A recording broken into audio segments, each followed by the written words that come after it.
ദൈവത്തിന് മഹത്വം. ലൂക്കോസ് 1:18 സെഖര്യാവ് ദൂതനോട്, ഇത് ഞാൻ എന്തോന്നിനാൽ അറിയും? ഞാൻ വൃദ്ധനും എൻ്റെ ഭാര്യ വയസ്സ് ചെന്നവളുമല്ലോ.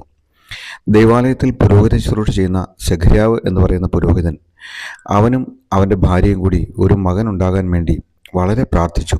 എന്നാൽ അവർക്കത് ലഭിച്ചില്ല. എന്നാൽ ഇപ്പോൾ അവർ വയസ്സ് ചെന്ന് വൃദ്ധരായി കഴിഞ്ഞപ്പോൾ ദൈവത്തിൻ്റെ ദൂതൻ വന്ന് പറയുകയാണ്, നിനക്ക് ദൈവത്തിൻ്റെ കൃപ ലഭിച്ചിരിക്കുന്നു, നിൻ്റെ ഭാര്യ എലിശബത്ത് ഒരു മകനെ എന്ന് പറഞ്ഞു. എന്നാൽ ഇത് വിശ്വസിക്കുവാൻ സെഖര്യാവ് തയ്യാറായില്ല. അതെ, ഒരു സാധ്യതകളും ഇല്ലാത്ത ഒരു മനുഷ്യനായിട്ട് ആൾ നിൽക്കുകയാണ്. ശരീരം നിർജ്ജീവമായവൻ. ഇനി താൻ വൃദ്ധനാണെങ്കിലും ഭാര്യ ഒരു മധ്യവയസ്കയാണെങ്കിലും പ്രതീക്ഷയ്ക്ക് വകയുണ്ടായിരുന്നു. ഇത് രണ്ടുപേരും വൃദ്ധരും പ്രായം ചെന്നവരുമാണ്. ദൈവദൂതൻ തന്നെ വന്ന് പറഞ്ഞാലും അത് വിശ്വസിക്കാൻ ബുദ്ധിമുട്ടാണ്.